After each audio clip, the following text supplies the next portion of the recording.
You may now begin your presentation. Each year, South Nottingham strives to challenge the status quo. Through our projects, we challenge ourselves, our partners, and the people most in need. We challenge them to develop as individuals and organizations. We challenge them to improve their own lives and transform the lives of others. Guided by our ethos, creating business, transforming lives, we are South Nottingham, and we'd like to take you on the journey of our year. I'm Zach Elsway. I'm Abby Price. I'm James Goodman. I'm Andrea Bernini. I'm Georgina Pater. And I'm Chris Scott. I'd like to introduce our president and clicker, Aaron Salomon. As you can see, the side criteria is on our screens and will remain so for the duration of the presentation. Today, we'll talk about our team challenges, followed by our brand new unemployment local projects, followed finally by our 2 international projects. There are 3 key elements to our team's sustainability: our finances, the engagement of our corporate partners, and the development of our Needs Assessment Committee, also known as the NAC. Last year, our commercial venture team made a small loss of £200, so our challenge this year to turn this into a profit. So we developed our very own travel business. It's called South Travel and offers people more than just a chance to get a suntan. It has a huge social impact too. All its offerings are volunteering opportunities to students.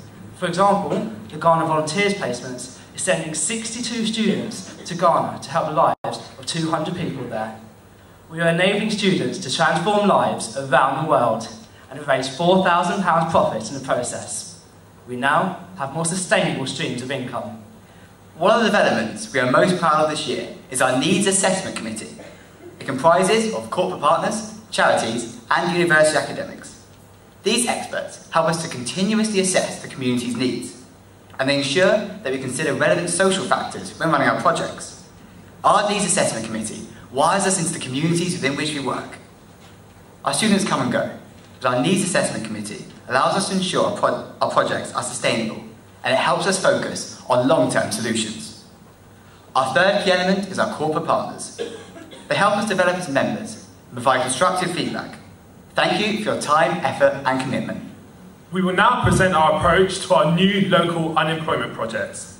This year, we are focused on the problem of long-term unemployment in Nottingham. Our Needs Assessment Committee, and in particular, Nottingham City Council, highlighted long-term unemployment as a serious social issue. Long-term unemployment refers to someone who has been out of work for over a year. We found through the people we worked with, they struggled to re-enter the workplace. They struggled because they felt out of touch with the working world. The solution we created was an unemployment umbrella, which can be adapted to meet the challenges of each individual.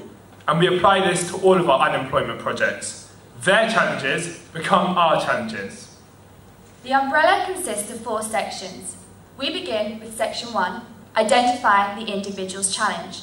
Then move on to Section 2, specific training. Section 3, work experience. Section 4, a support network, or a combination of the 3. We will now look more closely at the individual sections through drawing on examples of a few of our unemployment projects. Identifying the challenge. This involves getting to know each person, understanding their ambitions, and more crucial to us, the challenges they face in achieving this. An example of this is in our SMILE project, supporting mothers into learning and employment. We met Amy, a young mum whose challenge was to get back into work. However, she needed a job with flexible hours, but due to being unemployed for so long, she lacked the confidence to do so. Her challenges included regaining the confidence she lost and finding a flexible job to fit around her son. Specific training. These involve formal qualifications and workshops designed by South Nottingham to transfer the skills needed for specific jobs. Through Prisoner's Dilemma, another of our local projects, we created social development and employability workshops to assist in the rehabilitation process of the prisoners, helping them to reintegrate effectively into society once released. 24 inmates at Nottingham Prison have undergone this process, and we are currently working with more on a monthly basis. Work experience. Some individuals have to gain practical skills before they can regain employment. Work experience bridges the gap between unemployment and employment. We met 2 female ex-offenders who wanted to gain employment in the catering industry. However, they lacked experience to get a full-time job. So we created a community cafe through our Changes project, allowing them to develop the skills they need. And finally, the support network. This is essential in continuously supporting the individuals that we work with. For example, in our Green Light project, we work with women who want to exit prostitution. We do this through the creation of a book where 15 women come together and share their experiences, providing emotional relief and encouragement to each other, creating a peer support network. Our Restart project is an example of how our unemployment umbrella can be adapted to fit all 4 elements. Through the NAC, we identified the challenge. Long-term unemployed people do not have the necessary skills to gain employment. We partnered with South Nottingham College to create a retail qualification as it provides transferable skills, where we would offer training and mentoring. All participants have the opportunity to gain work experience. And finally, we offered a continued support structure for any time before or after they gained employment. So far, the Restart project has helped 2 out of the 7 people secure a job, and the rest are currently in the interview process. They have overcome the challenge to re-enter the workplace and are back in touch with the working world. These are just a few of the challenges we have tackled this year through our local projects. We have also tackled global challenges through our projects Future for Jaffna and Kusaidia Mombasa. Jaffna, the main city of northern Sri Lanka, was once a prosperous market town. But in recent years, it has been the centre of a 30-year civil war between the Sri Lankan army and Tamil Tigers, which ended in 2009. Jaffna, people are saying, just like Singapore, that we have everything in Jaffna. In the family, we have all house, all vehicles or bicycles, and children are studying well, and there is no problem for anyone. 17,000 Tamil women were widowed by the war. Jaffna is a highly militarised region where landmines remain. The women live in fear of the army, and their movement is restricted. But through all this, the widows of Jaffna must try to rebuild their lives.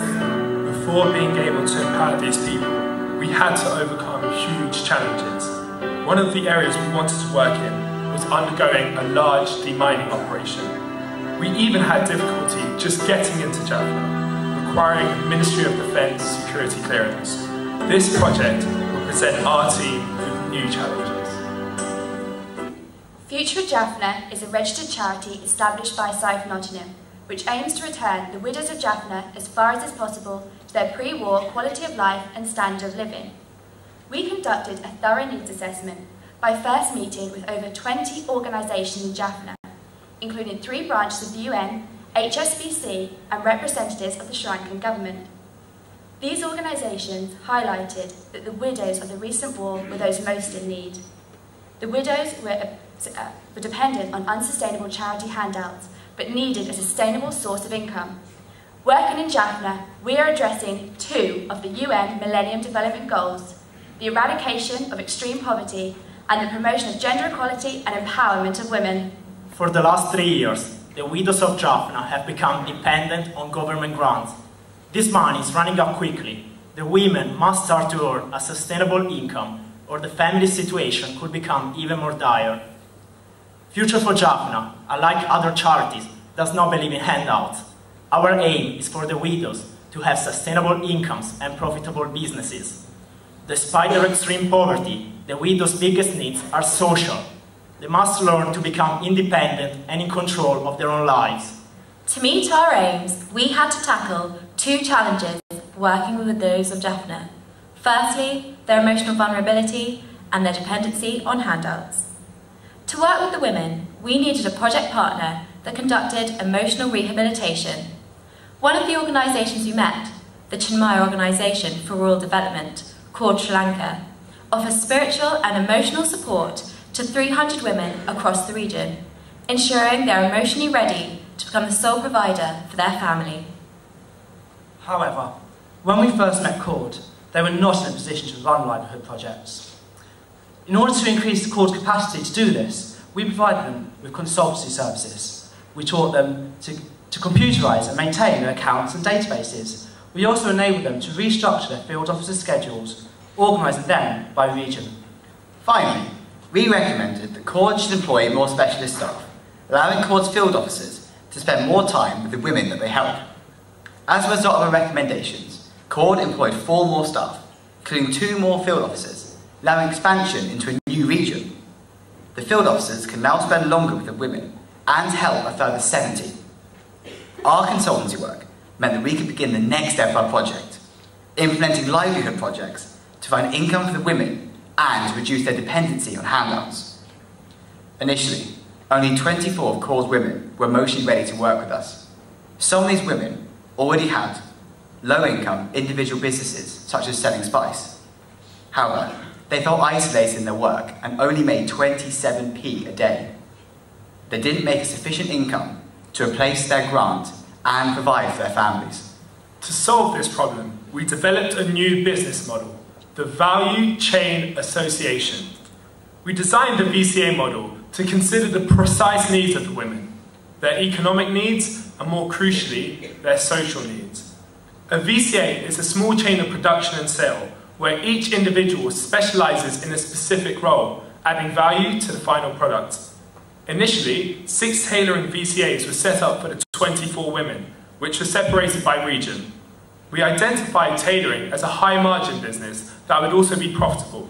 The women made products from skirts to school bags and were able to sell to local businesses and wealthier families. The VCA has both economic and social benefits. Firstly, working groups of 4, the women have a close support network. They continue to provide each other with vital emotional support. Secondly, with each woman having a clearly defined role in the VCA, they had individual responsibility, which combined with the women's commitment to each other for their work, they led them motivating one another to work. Finally, having individual production and business roles, the women gained expertise in their areas. They made fewer mistakes, became more efficient, and as a group made better quality products. The benefits of our VCA business model have quadrupled the income of the 24 women from 27p to £1.10 a day. Together, the women now have a sustainable support network. They are no longer reliant on government grants, and they're in full control of their own lives. Our VCA model is now being expanded into other business ventures, such as Palmyra products, and is empowering a further 11 women. Cord have agreed that once the remainder of women are emotionally ready, all 370 women they work with will be placed in a range of different VCAs. Future for Jaffna has developed a business model based on the precise needs of the widows in Jaffna, most effectively empowering them to provide for their families. The VCA model has quadrupled the incomes of 24 widows and, including their families, has raised 103 people above the poverty line.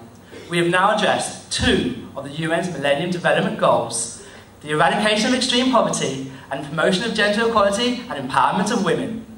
The needs of these women were both financial and social. Yes, we quadrupled their incomes and lifted their families out of poverty, and we're proud of that. But the biggest need of these women was social. Social, because these women were once married and had small family businesses, but the war took all of that away from them. Social, because these women have been dependent on unsustainable charity handouts that have or will run out very soon.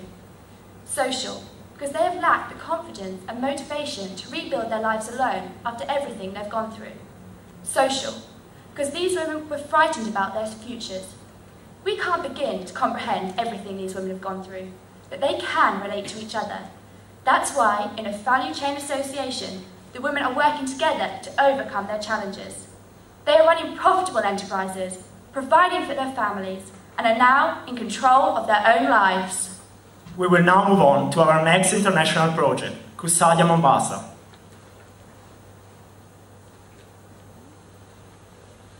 Karen Magongo, welcome to Magongo.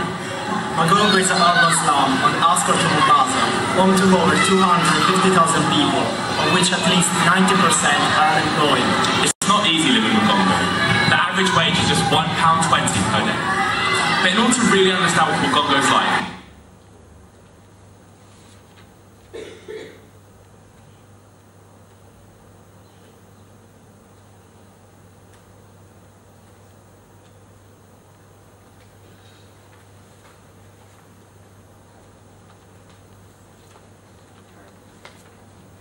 We started this project working to improve the revenues of Glad's House, a charity in Magongo which aims to rehabilitate the street children there. But after discussing with the NEC experts, we realised that working with Glad's House to indirectly help the street kids was simply tackling the symptom. Magongo have problems which are far deeper than that. Together with our NEC, we worked out that one of the causes of people living on the Magongo streets. When people think of the developing world, they picture problems of unemployment and absolute poverty. But one thing you don't hear about is energy poverty. Energy poverty in Kenya is when people are forced into poverty as they have to spend 30% of their income simply for buying fuel. For people in Magongo, life can be a daily struggle to match income to costs. You don't hear about these people that have low-paid jobs but still struggle to make ends meet. And for them, there is no bigger and no faster rising cost than that of cooking fuel. In the last 8 months alone, the price of charcoal has risen 50%. When fuel rises this level, something has to give. So whilst the work Glad's House do with the street children is vital, a sustainable solution would focus on helping people make ends meet, stop putting an end and stopping them ending up on the streets in the first place, eradicating energy poverty. The solution we came up with our NAC was to solve the needs of this community. It was through a briquette. The average family in Magongo needs 2 sacks of charcoal each month for cooking fuel, costing them £18, half of their monthly income. Put simply, the briquette we have created with our NEC is a viable alternative to charcoal as a cooking fuel. When we trialled the briquettes, we found it reduces people's charcoal dependency by half, saving £9 a month, a quarter of their income. It also has environmental benefits, as it is made of local waste materials, such as clay, waste charcoal, paper and food waste. Magongo is littered with this, meaning supplies are extremely easy to come by. We work with Glad's House to create a briquette social enterprise, increasing their revenue for their sustainability, but also providing a huge benefit to the local community. This social enterprise empowers the street kids as they work in the business during the rehabilitation process. For example, we taught Jenny how to sell door to door, increasing the knowledge of the briquette farther around the slum, but also providing her with key business sales skills. We worked with Riziki, the caretaker of Glad's House, to ensure the success of our social enterprise, as he had extensive community knowledge and he truly believed in the positive impact of the briquette. We empowered him with the knowledge of how to make the briquette and the ability to manage the social enterprise. Since everything is waste collected from the streets, there are no costs involved in making the briquettes, so all profits go back to Glad's House. We provided them with a pressing machine, increasing the quality of briquettes, and we worked with them to create a permanent shop in the slum, increasing the awareness of the briquette. So far, the shop has sold 1,600 briquettes at a price of 5p each. From these sales, Glad's House has made £80 profit, meaning they can provide more street children with first aid, school books and soap. 80 families have been able to buy these briquettes, saving a quarter of their income, bringing them out of energy poverty. We've also expanded sales of briquettes to 3 local schools for them to use as part of their lunch programmes for the students. In these schools, we set up Magongo's first recycling scheme. Riziki now collects all of their used paper. This means Glad's House has a sustainable source of material for the briquettes.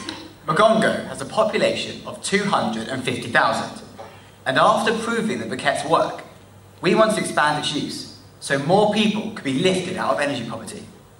We have set up another social enterprise at a church on the other side of the slum to sell briquettes. We also ran sessions with an additional 140 people, teaching them both how to make briquettes and training them to run a small-scale briquette enterprise. The results of a Consignum and Bassett project are economic, because Glad's House and the local church now have profitable social enterprises. 80 people are saving a quarter of their monthly income by buying briquettes, and 140 people in Magongo can now make and sell their own briquettes, having sustainable fuel for the first time. Social. because we empower street children through our social enterprises. They are given the rehabilitation they need to live a normal life. Environmental, because 3 local schools now recycle all of their used paper and the briquettes are 100% waste material. In summary, South Nottingham created a new fuel source that provides an income so a vital charity can continue its work and helps street children in the rehabilitation process. More importantly, it is a product that alleviates energy poverty for 220 people. Families can now spend more money on essential things like medicines, better food, and a constant supply of clean water through saving 25% of their income.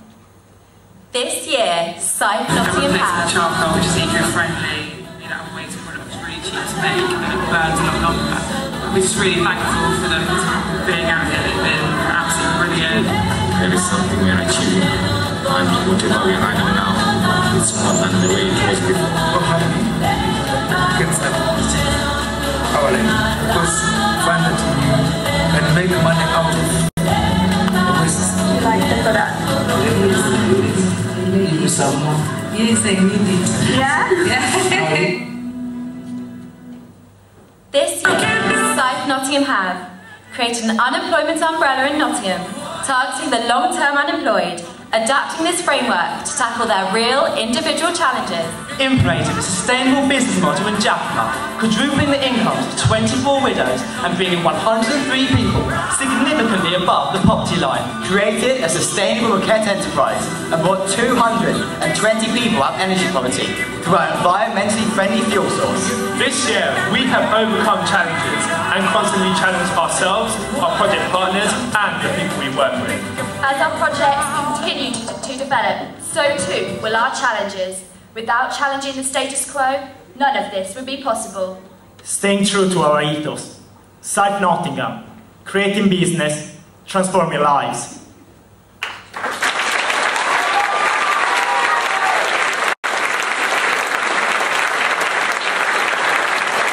We would now like to invite our President, Aaron Salomon, to the stage for Q&A.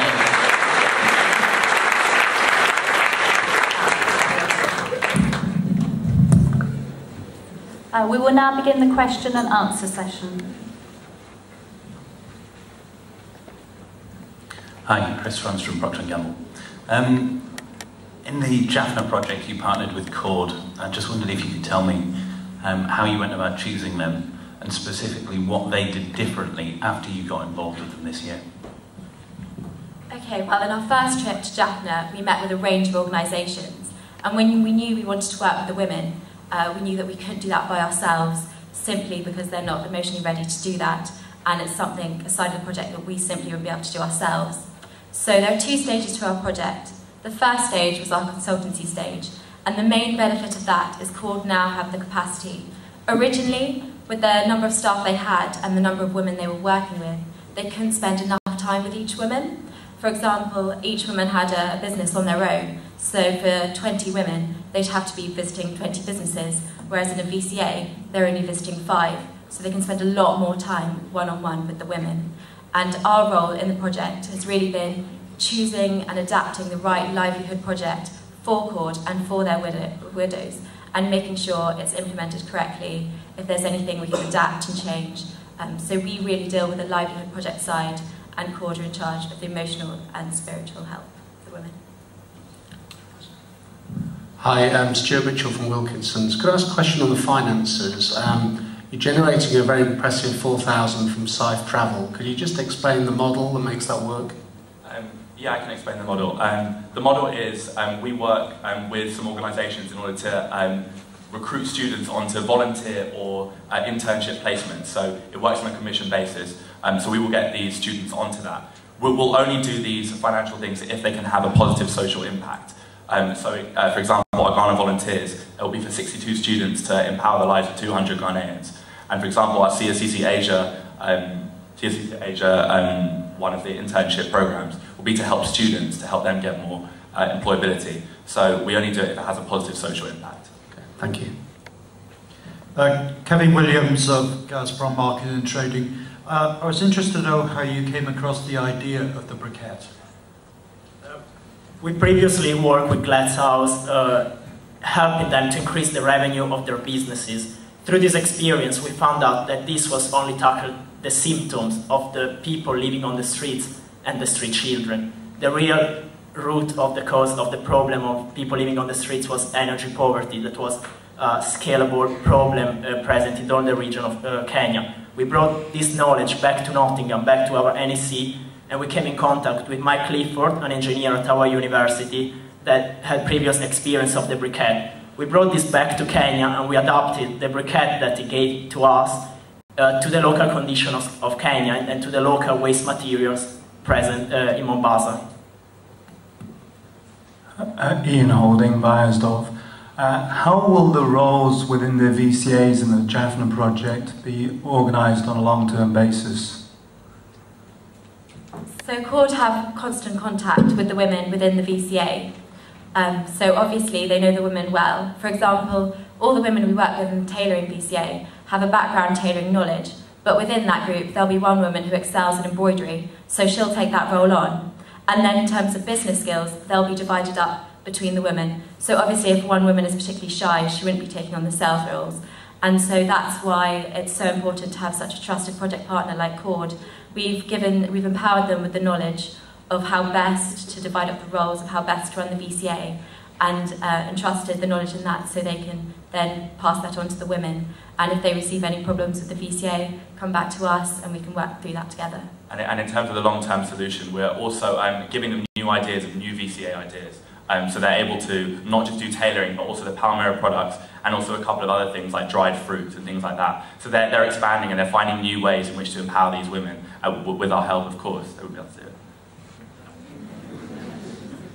Maggie Crompton, HSBC. Just like to go back to the briquettes. For those briquettes to work effectively, you've got to make sure that you've got a reasonably consistent mix of waste. How did you ensure that you had that consistency? First of all, we work in Magongo, which is a slum. Literally, we have waste everywhere on the street. Secondly, we have, through our help, through our contact with Mike Clifford, the engineer at our university, we found out that we were able to find substitutes in the briquette. So we, for example, we can use dried leaves, or we can use paper or sawdust to have the same effect. We provided the community with a booklet to, so everyone has the knowledge of which materials to use. But the most important thing is that you can use several ingredients in the briquette which basically have the same effect. And Riziki, who is the person who's running the social enterprise, he's now known amongst the community as the briquette expert after the knowledge we've imparted upon him. So he's really able to transfer that, and he knows the consistency of the briquette, the perfect briquette right now, so he's able to impart that knowledge on others. Quentin Clark from Waitrose. Just interested in the work in Nottingham's prison. How did your initiatives fit alongside the existing rehabilitation schemes? There were two main needs we found. Firstly, Nottingham Prison, when we were directed to them through our NAC, they had told us that an employability workshop they previously had to be withdrawn due to spending cuts. So within the prison, we essentially filled that gap. We're also meeting prisoners who want to meet with us on the outside to individually mentor them. This is especially important for prisoners who serve less than 12 months, as they are not put under the probation service and receive little, if any, support except for job seekers' allowance. So it was extremely important for the prisoners under 12 months sentence. Nottingham, your time has expired. Judges, please join me in thanking the SIFE team.